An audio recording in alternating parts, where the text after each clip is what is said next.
एक छोटे से गांव में दो दोस्त रहते थे। एक का नाम जवाल करनीन था और दूसरे का नाम अंसार। जवाल करनीन एक अक्लमंद और समझदार लड़का था, जबकि अंसार कुछ बेवकूफ और बेख्याल था। दोनों दोस्त हमेशा एक दूसरे के साथ रहते थे और हर काम एक साथ करते थे। एक दिन जवाल करनीन ने सोचा कि वह अपने दोस्त अंसार के साथ जंगल में जाएंगे। उन्होंने सामान जमा किया और जंगल की तरफ निकल पड़े। जब वो जंगल में पहुंचे तो उन्होंने एक खूबसूरत दरख्त के नीचे बैठकर खाना खाने का फैसला किया। खाने के दौरान अंसार ने कहा, जवाल करनीन, अगर हमें जंगल में कोई खतरा पेश आ जाए तो हमें क्या करना चाहिए? जवाल करनीन ने जवाब दिया, हमें हमेशा होशियार रहना चाहिए और किसी भी खतरे का सामना करने के लिए तैयार रहना चाहिए। इसी दौरान अचानक एक बड़ा रीछ आ गया। रीछ को देखकर अंसार बहुत खौफजदा हो गया और उसने फिरार होने की कोशिश की, लेकिन वो भागने की बजाय दरख्त पर चढ़ने लगा।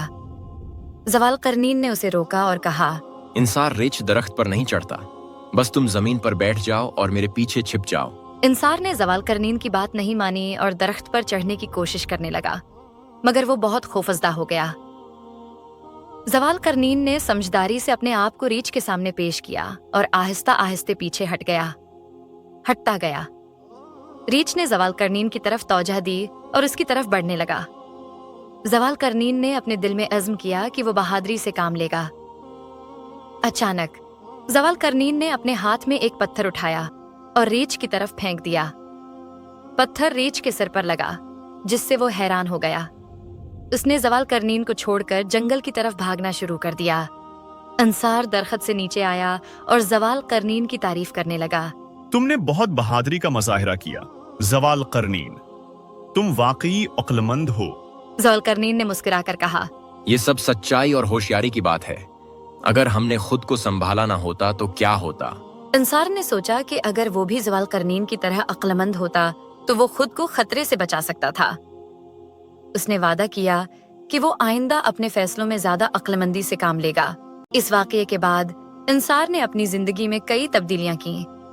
वो जवाल करनीन से सबक सीखने लगा और अपनी गलतियों से सबक लेने की कोशिश करने लगा। जब भी वो किसी मुश्किल में होता, वो जवाल करनीन से हथें लगाकर सबक लेने की कोशिश करने लगा, मशूरा करता। कुछ वक्त गुजरने के बाद अंसार को भी अक्ल आ गई और वो जवाल करनीन की तरह अक्लमंद बन गया। दोनों दोस्त अब एक दूसरे की मदद करते थे और मिलकर नए चैलेंज का सामना करते थे। एक दिन गांव में एक बड़ा मेला मुनाकद हुआ। दोनों दोस्त ने मिलकर इस मेले की तैयारी की। मेले में एक सवाल जवाब का मुकाबला भी था। जवाल करनीन ने अपनी अक्ल और इल्म से कई सवालात के जवाबात दिए, जबकि अंसार ने भी जवाल करनीन की रहनुमाई से बेहतरी दिखाई। आखिर में दोनों दोस्त ने मिलकर मुकाबला जीत लिया। लोगों ने उनकी अक्ल व फहम की तारीफ की और उनको इनाम दिया। अंसार ने जवाल करनीन की तरफ देखा और कहा, अगर तुम्हारा साथ न होता तो मैं कभी भी ये सब कुछ न कर पाता। जवाल करनीन ने मुस्कुराकर कहा, याद रखो दोस्त, अक्ल सिर्फ इल्म का नाम नहीं है, बल्कि सच्चाई और फैसला करने की सलाहियत भी है। इस वाकये के बाद गांव के लोग भी जवाल करनीन और अंसार की मिसालें देने लगे। उन्होंने सीखा कि अक्ल और समझदारी जिंदगी में कामयाबी की कंजी हैं। ये कहानी हमें सिखाती है कि जिंदगी में अक्लमंदी और समझदारी से काम लेना बहुत जरूरी है। बेवकूफ़ी और बेख्याली की जगह अक्ल व फहम का इस्तेमाल हमें मुश्किलात से बचा सकता है और कामयाबी की राह पर गामजन कर सकता है। हर इंसान में सीखने की काबिलियत होती है, बस ज़रूरत इस बात की है कि हम अपने तजुर्बात से सबक सीखें और अपनी ज़िंदगी में अक्ल को अपनाएं। ये कहानी हमें ये समझाती है कि अक्लमंदी और समझदारी से भरपूर फैसले ही हमें ज़िंदगी की मुश्किलात का सामना करने में मदद देते हैं। अगर हम एक दूसरे के तजुर्बात से सीखें और अपने फैसलों में दानिशमंदी से काम लें तो हम हमेशा कामयाब हो सकते हैं।